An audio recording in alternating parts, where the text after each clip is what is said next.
하나님은 주기도 하시고 거두기도 하신다는 거예요. 하나님은 우리에게 영광스러운 하나님의 교회를 맡겨주신 겁니다. 출애굽 3세대처럼 살아가는 우리들에게 오늘 우리에게 이 말씀을 주신다 들었으면 좋겠습니다. 질서 있게 삶을 살며 우리를 통해 이루기 원하시는 하나님의 계획이 우리의 삶을 통해 우리의 이 아름다운 공동체를 통해 이 시대에 꼭 다시 한번 나타났으면 좋겠습니다.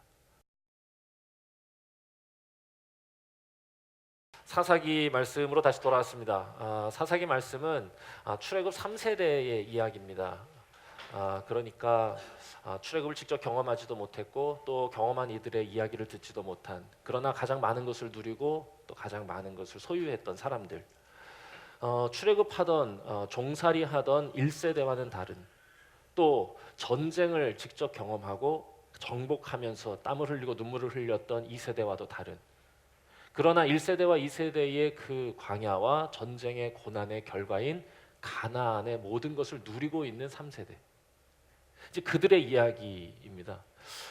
이렇게 얘기를 하다 보면 언뜻 우리와 너무 비슷한 상황이 아닌가 싶은 생각이 듭니다. 지금 2020년을 사는 오늘 우리 세대야말로 우리 한국 교회의 3세대가 아닌가 싶기 때문에 그렇습니다. 처음 식민지 상황에서 복음을 붙들고 하나님 나라를 꿈꾸던, 거룩한 삶을 기약하던 1세대,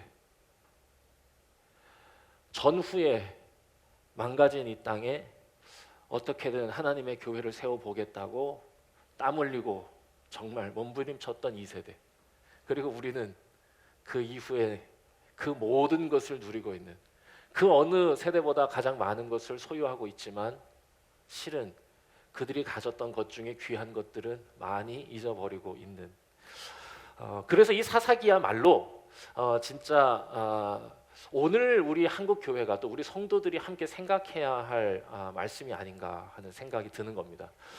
그래서 이 사사기는 처음 시작할 때 뭐라고 시작하냐 하면, 그 이후에 나타난 다른 세대는 하나님을 알지도 못하고 하나님이 행하신 일에도 관심이 없었다 라고 이야기를 시작하고 있죠. 그래서 나타난 문제들, 하나님을 버리고 자신의 멋대로, 정확하게 표현하면 사사기를 기록한 역사가가 특별하게 신경 써서 쓰는 문구가 있습니다. 자기 눈에 좋은 대로 행동하던, 하나님이 보시기에 좋은 게 아니라 자기 눈에 좋은 대로 살아가던, 하나님이 어떻게 생각하시는지에 관심도 없고 그저 내가 기준이 돼서 내가 원하면 그저 다 허용된다고 생각하며 살아가는, 이야기하면 할수록 오늘 우리가 가지고 있는 가치관, 세상이 우리에게 이야기하고 자꾸 부추기는 이야기와 너무도 닮아 있지 않나 라는 생각이 들 정도입니다. 그러니까 그 이야기가 사사기 전체에 깔려 있고, 그런 이스라엘이 너무 망가지지 않도록 하나님이 사용하신 도구가 사사라는 거죠. 너무 망가지기 전에 안타까워서 부르짖으면 하나님께서 또 사사를 보내셔서 건져주시고, 그럼에도 불구하고 이스라엘은 끊임없이 내리막길을 달리기 시작해서 오늘 우리가 나눌 마지막 사사 삼손의 이야기까지 오게 되는 겁니다. 삼손은 이 출애굽 3세대의 결정판이라 해도 과언이 아닙니다.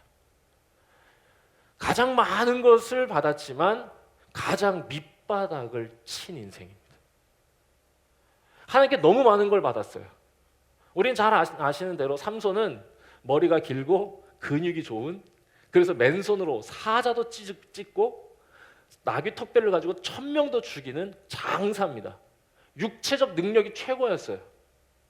게다가 아주 좋은 믿음의 부모도 하나님께서 허락해 주셨습니다. 그 시대에 단지파에 있었던 마노아라고 하는 사람이었는데요, 기도하는 사람이에요. 영적인 유산도 또한 육적인 재능도 얻었어요. 그런데 그 주신 것을 깨닫지 못하고 그것을 귀히 여기지 못하고 끝까지 망가진 인생, 다시 말하면 끝까지 망가진 우리의 이야기를 하고 있는 겁니다.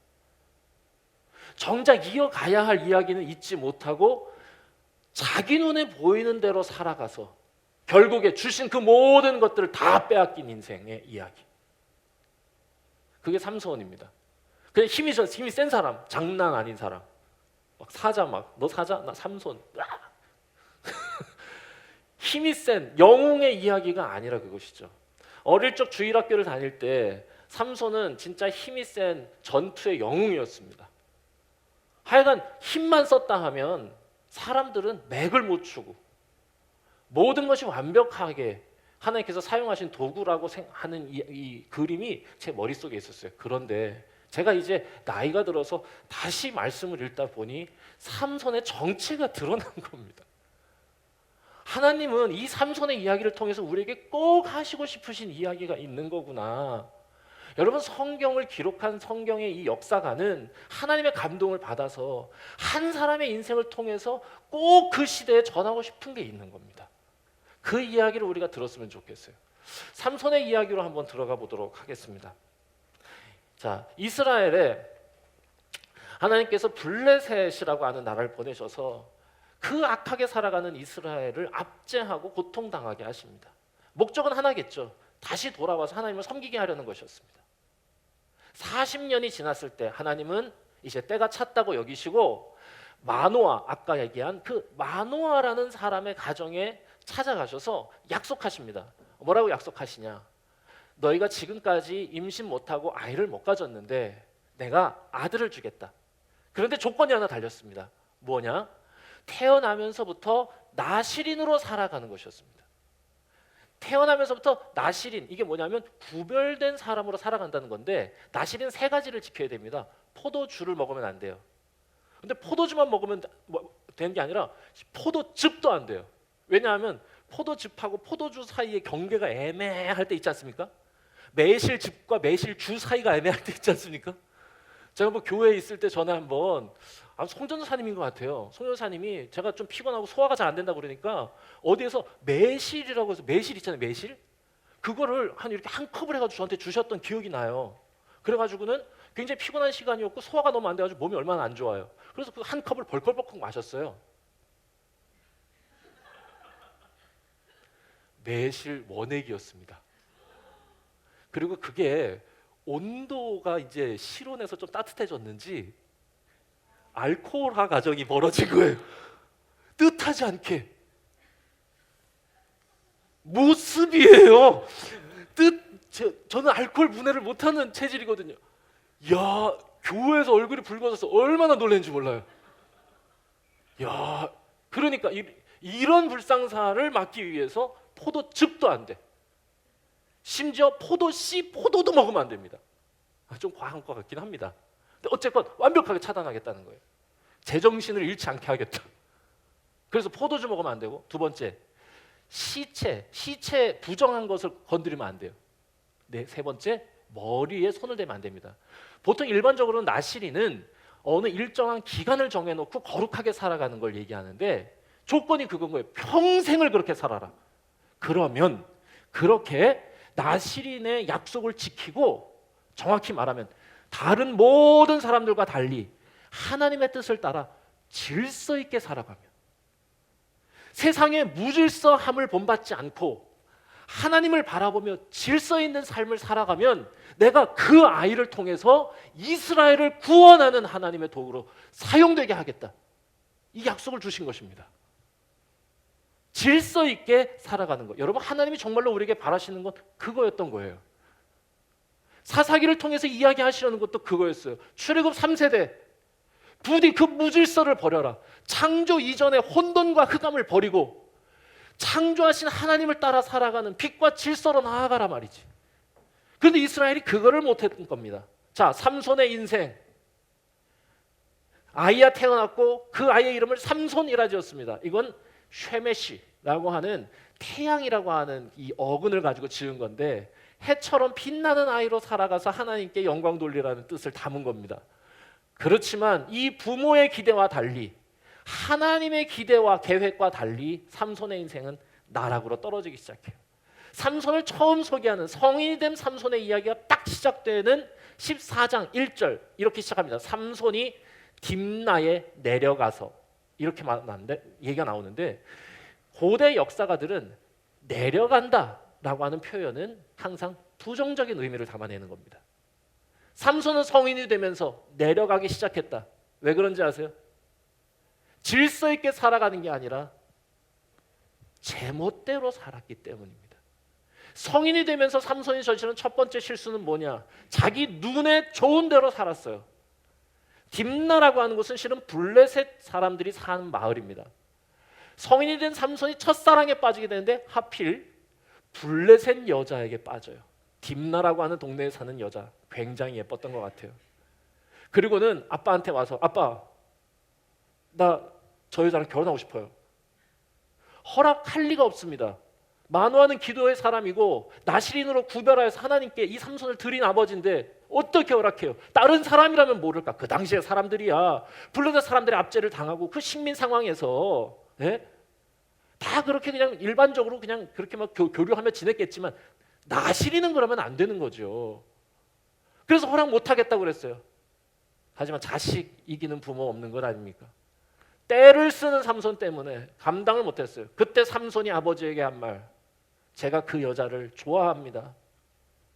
자, 우리나라 말은 그렇게 돼 있는데 실제로 히브리어로 쓰여진 성경 원문에는 뭐라고 기록되어 있느냐? 내 눈에 옳습니다. 이렇게 돼 있어요. 그 여자가 내 눈에 좋아요 라고 얘기하는 거예요.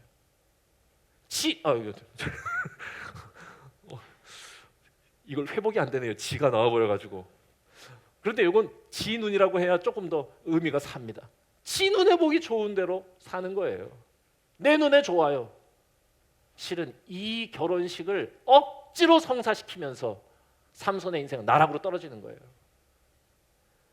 그걸 성사시키기 위해 아빠를 데리고 한번 만나보자고 이래가지고 딥나로 내려가던 길에 아빠가 저 그늘에서 쉬고 있을 때 사자를 만나서 자기가 이렇게 덤빌 때 사자를 그냥 따귀 때려도 돼요. 힘이 세니까. 저리 가. 그런데 이 사사기는 뭐라고 기록하고 있느냐? 사자가 덤벼들었을 때 이 사자를 양을 찢듯이 손으로 찢어 죽였다고 그럽니다. 힘이 어마어마하죠. 그래서 저는 이거 처음에 들을 때는 삼손 힘 장난 아니다 이렇게 느꼈습니다. 그런데 이 사사기 역사가가 전하고 싶은 건 뭐냐? 삼손의 힘이 장난 아니라는 게 아니라 삼손은 그 딥나 여자 때문에 하나님과의 약속을 어기기 시작했다는 걸 얘기하는 거예요. 왜? 죽였잖아. 그럼 어떻게 돼요? 시체죠. 동물의 피를 자기 손에 댄 거죠. 부정해진 겁니다. 그리고는 아무렇지도 않게 하고 다시 그 다음에 다시 또 한 번 이제 결혼 이 과정 위에서 딥나로 내려가는 길에 그 시체를 이렇게 보니까 거기에 벌들이 막 꼬여 있고 거기에 꿀이 차 있는 겁니다. 그러니까 이게 뭐지? 그러고는 그 꿀이 있으니까 좋으니까 그 시체에 있는 꿀을 떠서 먹었어요. 맛있어. 그래서 딥나에 가서 자기 신부 아내를 만나고 다시 돌아가는 길에 이거 이렇게 떠다가 아버지한테 갖다 드립니다. 그래서 아버지도 먹게 해요. 참 효자 났죠. 참 이런 효자 없다 이런 생각이 들지만 실은 이것도 역시 삼손이 얼마나 정신없게 살았는가, 얼마나 무질서하게 살았는가에 대한 고발이에요. 자기만 부정해지면 되는데 이 시체에서 꿀을 떠다가 아버지한테 드려요. 자기도 실은 약간 겸연쩍었던 것 같아. 이게 불편했던 거야. 그래서 아버지에게 자기가 사자를 죽였던 거나 이게 사자에게서 떠온 꿀이라고 하는 걸 얘기 안 합니다. 그런데 아버지도 그걸 먹어요. 성경은 모든 부정한 것에 닿은 것 그건 다 부정해진다고 얘기하거든요. 아버지마저 부정하게 만드는 거예요. 정말 큰일 난 사람이죠. 큰일 난 사람이에요. 얼마나 쉽게 그걸 어기는 사람이었는가를 얘기하는 거. 그리고 나서 결혼식을 하다가 결국에 이 결혼 파탄 납니다. 자기 힘 자랑하려고 자기가 사자 찢어 죽이고 거기서 꿀 떠먹은 이야기 그거 어떻게든 막 자랑하고 싶어서 뭐 수수께끼 냈다가 막 이런 얘기가 중간에 나와요. 그런데 그 수수께끼 냈다가 결국에는 그 내기에서 집니다. 이 삼손이. 그 아내가 이 얘기 다 해드릴까? 물 한 모금 마시도록 하겠습니다.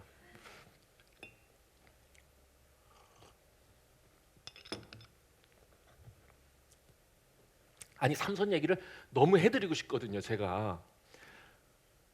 아이고.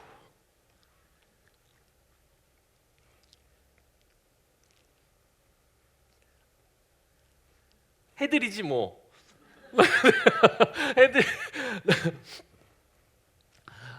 삼손의 이야기는요 정확하게 이 여자 얘기로만 딱 들어가 있어요.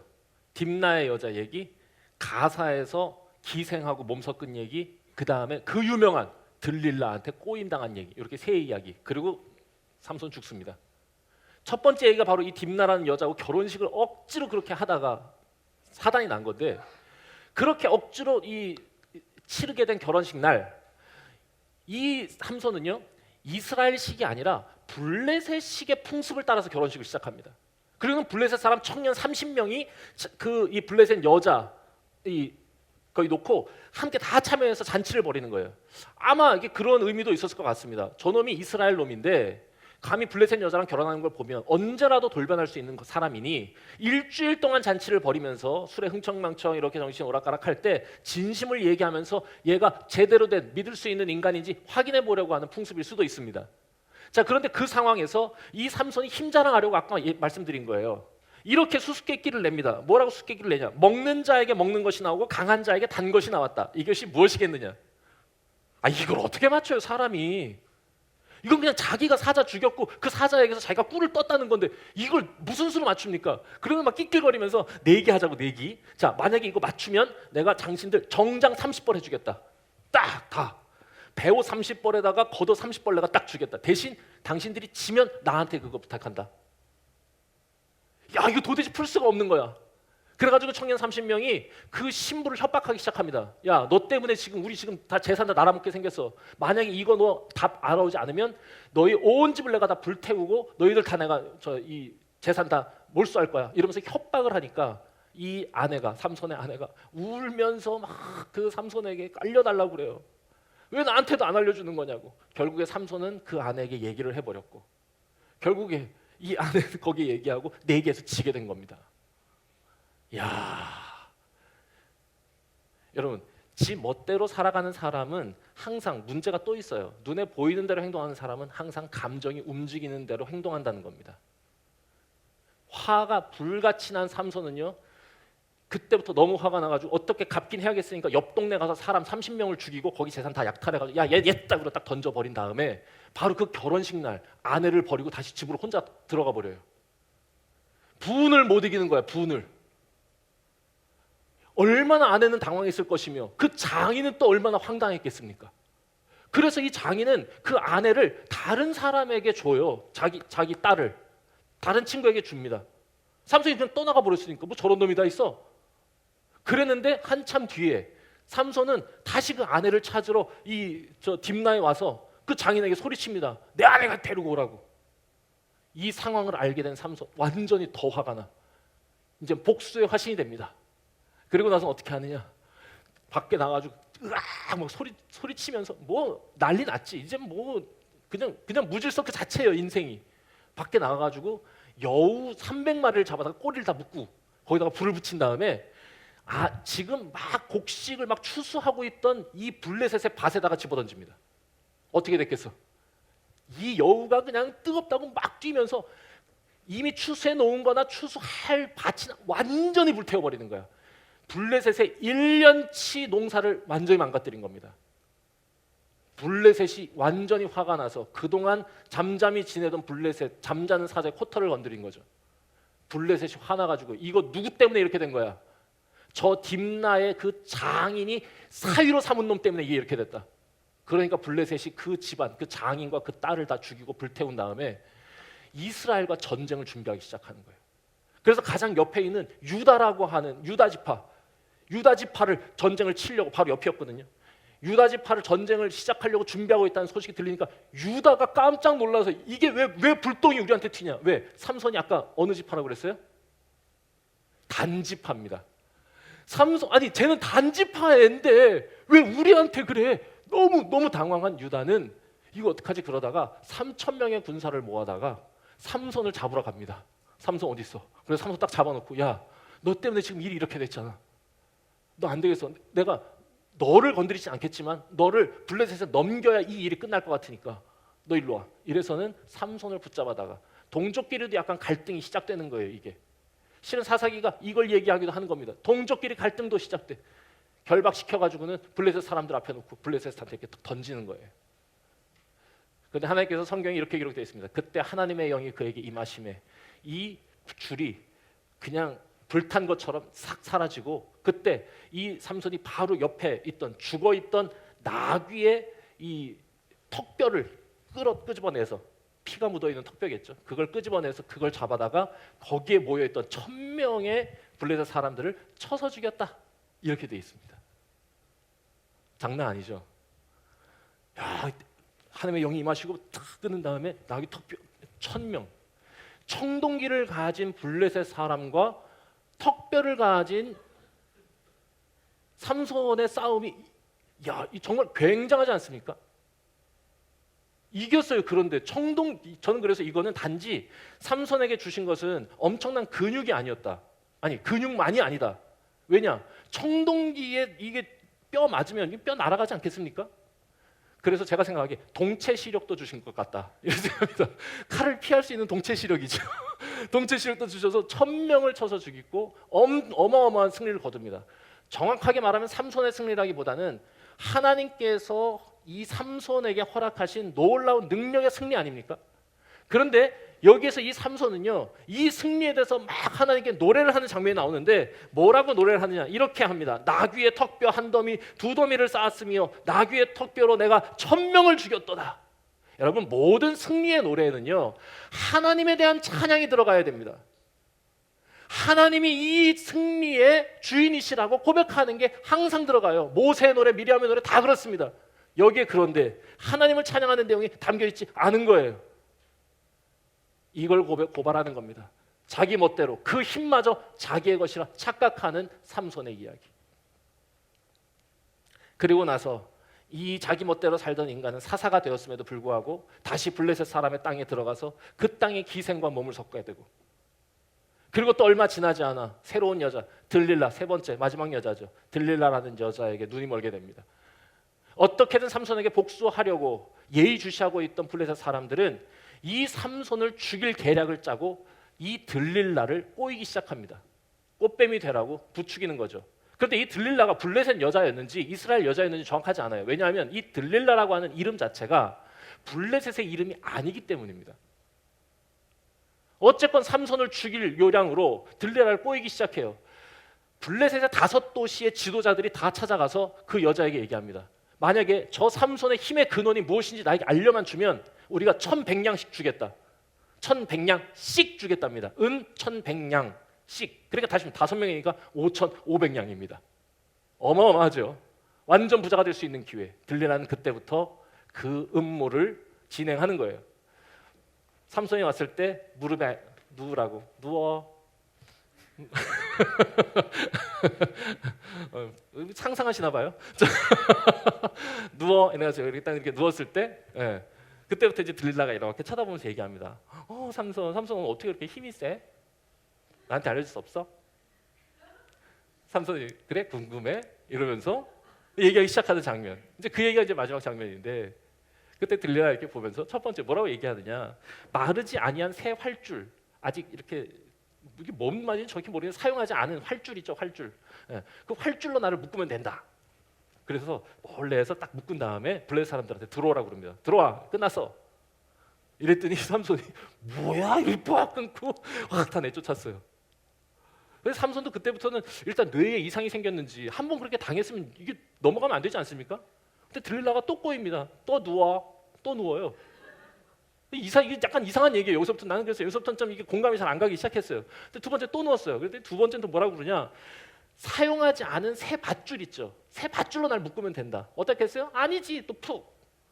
또 나 미워하는 거야? 이러면서 또 누워. 이러면 또 누워. 그런데 자기 머리카락을 빼가지고 머리카락과 실을 이렇게 씨줄 날줄로 해가지고 배틀에서 짜면 그러면 내가 힘이 없어진다. 어느 정도 그래도 머리카락이라고 한 힌트를 주긴 한 거지.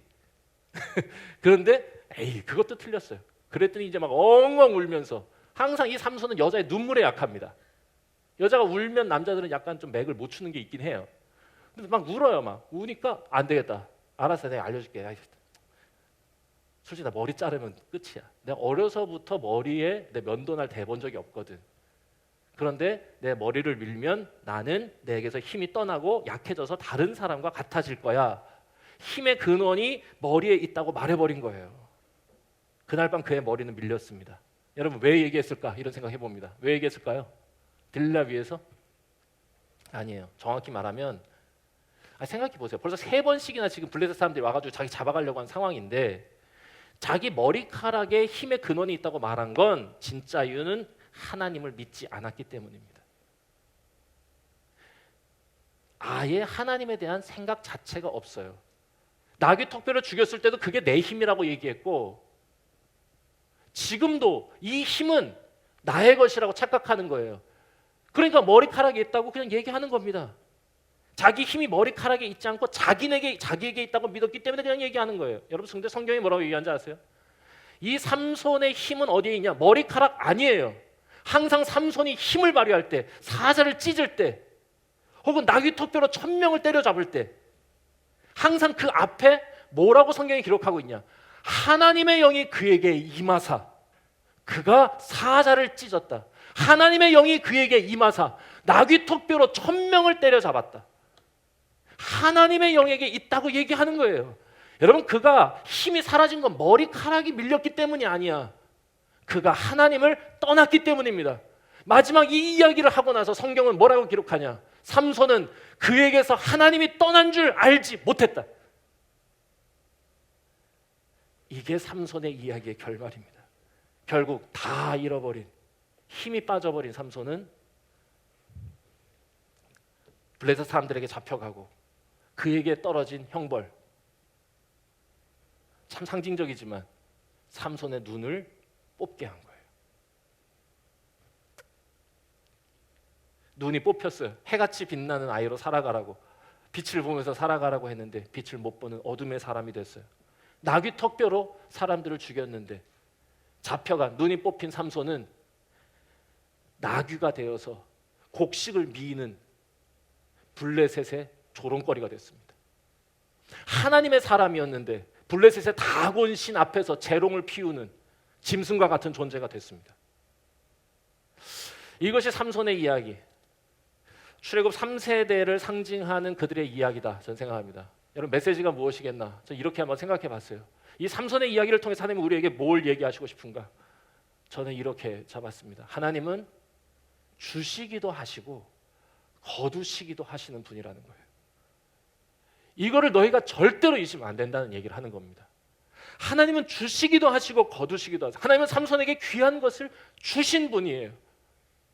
그런데 거두시는 것도 그분의 뜻이라는 걸 너희가 기억해야 한다는 겁니다.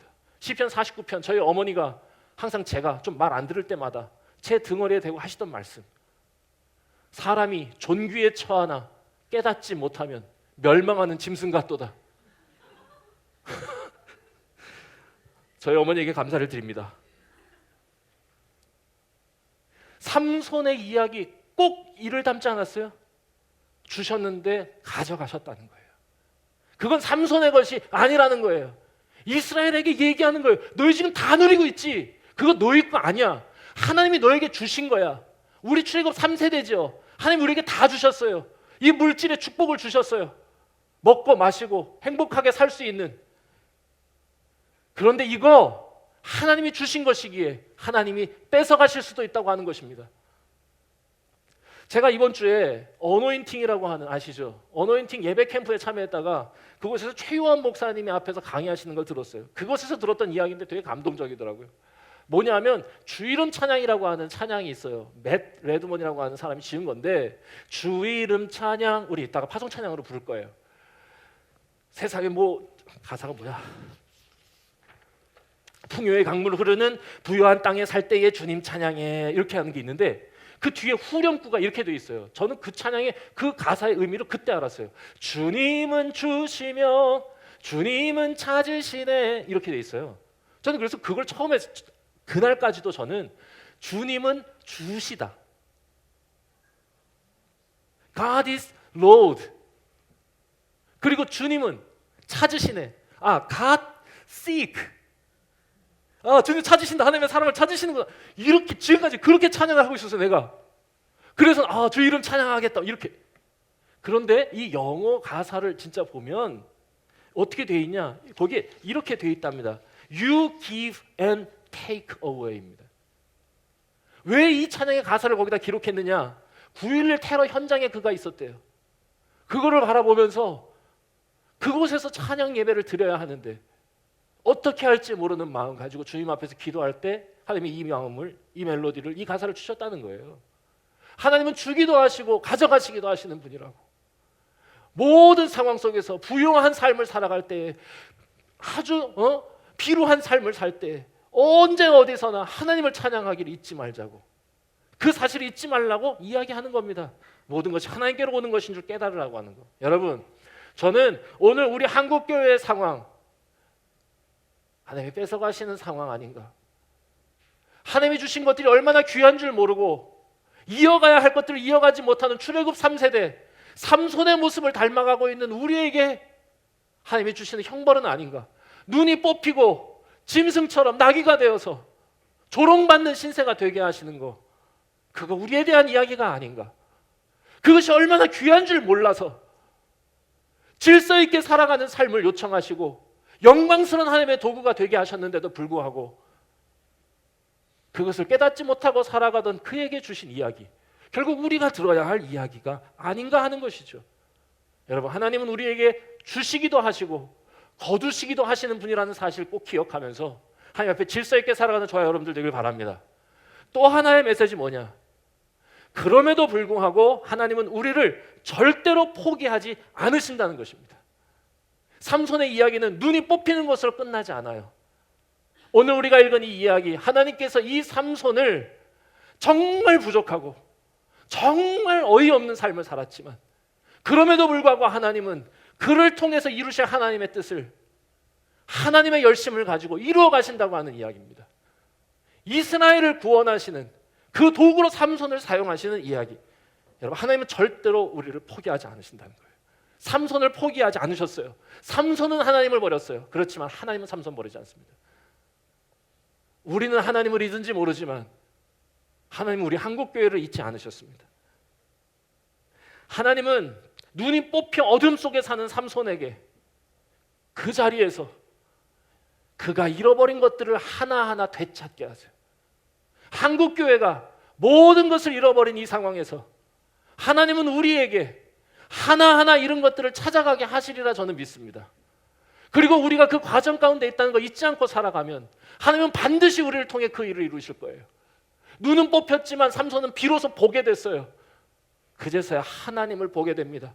어둠 속에서 짐승처럼 살고 있었지만 하나님의 큰 그림에서 보면 그곳은 삼손의 형벌이 있는 자리가 아니라 삼손을 회복하시는 치료실이었다 저는 봅니다. 그가 눈을 뜨고 살아있을 땐 모든 나실은 언약을 어기며 살았어요. 그런데 그가 눈을 잃은 후에는 도리어 모든 언약을 이루며 살기 시작합니다. 강제적이었지만 독주에 손을 대지 않고 시체에 손을 대지 않고 머리에 손을 대지 않습니다. 그리고 성경은 이렇게 기록해요. 그의 머리털이 밀린 후에 다시 자라기 시작하리라. 자라기 시작했어요. 삼손이 얼마나 그곳에서 오래 머물렀는지 성경은 말하지 않습니다. 왜냐? 그 물리적 시간의 길이에 대해서 별 관심이 없어요. 그래서 성경은 무엇에 관심이 있냐? 그가 하나님께 돌아온 순간입니다. 그 엉망이었던 그 무질서한 삼손이 눈이 뽑히고 그 지하 감옥에서 짐승처럼 살 때 그가 하나님께 돌아왔다는 겁니다. 누가복음 15장에 나오는 탕자가 비로소 그 자신이 하나님께로 돌이켰을 때 그 순간을 보여주는 것처럼 삼손이 그 순간에 돌아섭니다. 오늘 우리가 읽은 부분이 바로 그 부분이에요. 하나님께 다시 기도해요. 기도로 태어난 아들 삼손이 이 자리에서 다시 하나님께 기도하기를 시작하는 겁니다. 하나님, 저를 기억해 주십시오. 그리고 이렇게 말합니다. 이번만 나로 강하게 하사 저로 하여금 하나님의 도구로 쓰임받는 영광 갖게 하여 주옵소서. 우리가 그렇게 외치고 싶습니다. 하나님, 이번만 우리를 강하게 하사 다시 한번 한국교회가 하나님께 쓰임받는 민족 복음화와 세계 복음화를 위해 쓰임받는 하나님의 통로로 도구로 쓰임받게 해 주십시오. 비로소 이 모든 것이 하나님께서 주신 것임을 삼손이 깨달았고 그 삼손이 하나님께 외치는 거예요. 그 순간 하나님이 다시 그에게 찾아오신 겁니다. 삼손이 돌아온 것을 모른 이 블레셋 사람들이 다곤 신의 축제에 다 모여가지고는 야, 우리가 잡아온 삼손, 야, 걔 재롱이나 보자. 힘센 놈, 근육이나 한번 보자. 야, 걔 좀 데리고 나와. 그때 나와서 삼손은 하나님 앞에 섭니다. 아무것도 보이지 않지만 양쪽에 기둥을 잡고 서서 하나님께 마지막으로 외치는 겁니다. 하나님, 저를 사용해 주십시오. 그리고는 그곳에서